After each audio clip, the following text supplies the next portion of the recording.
Graça e paz. Como você faria para pregar a teologia da prosperidade no Afeganistão? Já parou para pensar sobre isso? Nós cristãos temos que olhar para a palavra de Deus com um coração aberto e deixar com que ela fale até aquilo que nós não queremos ouvir.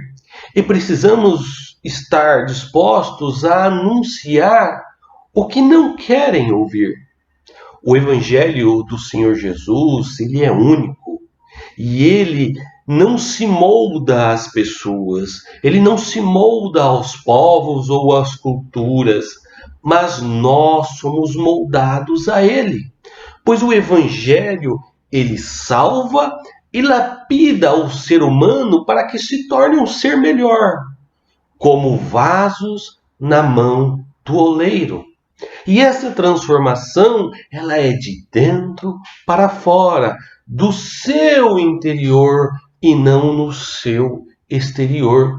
Agora, esse outro evangelho que lhe ensina a barganhar com Deus, propostos por alguns púlpitos de algumas denominações, onde criam dentro de si uma espécie de desejo ambicioso de que quanto mais você dar, mais você irá receber, ou que quanto mais você dar, irá lhe proporcionar um cargo mais elevado, ou uma posição de destaque, ou uma posição de poder.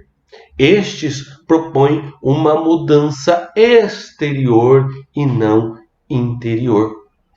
Ele não fundamenta a sua fé na rocha, mas ele fundamenta a sua fé na areia. E se o evangelho de Jesus ele é único, ele tem que se fazer valer em todos os povos, em todas as gentes, em todas as culturas ou em todas as nações. Por isso eu proponho esse desafio aos pregadores da prosperidade. O que fazer com esse tipo de mensagem diante dos nossos irmãos em Cristo que estão no Afeganistão, ou que estão na Coreia do Norte, ou os que estão na Eritreia, ou os que estão em alguns países precários da África?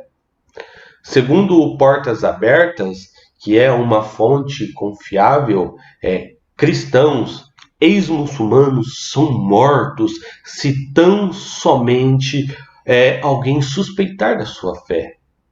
Eles também dizem que mulheres convertidas são casadas à força e obrigadas a renunciar às suas crenças. Afegãos são considerados muçulmanos e não estão autorizados a mudar de religião. Os cristãos não podem exibir qualquer imagem ou símbolo que represente a sua fé. Os filhos de cristãos ex-muçulmanos, eles são forçados a aderir aos preceitos religiosos islâmicos e receber o ensino islâmico. Agora, imagine este tipo de evangelho de prosperidade, que sentido ele faria dentro do contexto da vida destes irmãos. E eu não estou aqui nem dizendo de missões para quem não é cristão, mas de uma mensagem de motivação, de consolo, de conforto para quem já é cristão e faz parte da igreja perseguida, cujos líderes devem pastorear.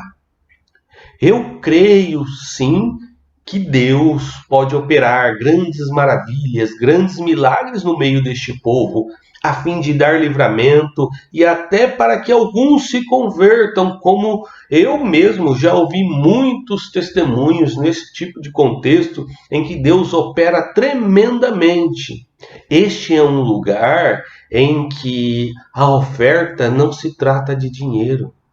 Nestes lugares, nesses contextos, nestes ambientes, a oferta não se trata de dinheiro, mas a sua própria vida é a oferta.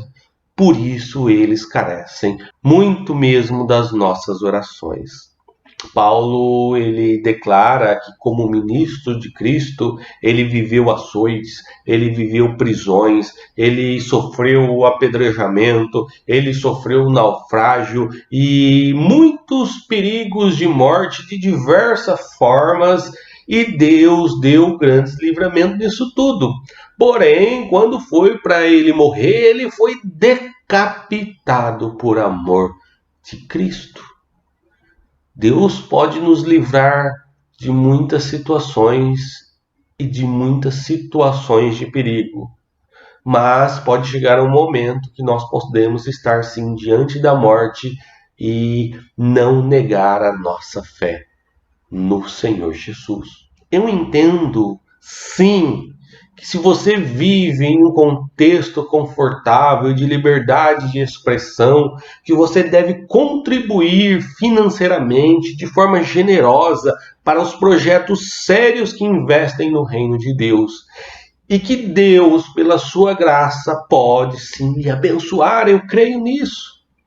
Por saber, e Deus abençoa justamente por saber que você é uma ferramenta abençoadora, até mesmo para ajudar estes que estão no contexto de perseguição. Por isso, quando você se apresentar diante de Deus e ali apresentar uma oferta que seja para a glória de Deus, não deseje nada em troca. Não deseje uma recompensa só porque você entregou aquela oferta, mas faça isso para a glória de Deus. Lembre-se que muitos irmãos da igreja perseguida queriam estar apenas no seu lugar com a liberdade para expressarem a sua fé. Nada mais. Eles só queriam a sua liberdade de se expressar e de confessar o nosso Senhor Jesus publicamente. Eles só queriam isso. Nada mais em troca. As bênçãos que Deus nos proporciona não são recompensas do que nós fazemos.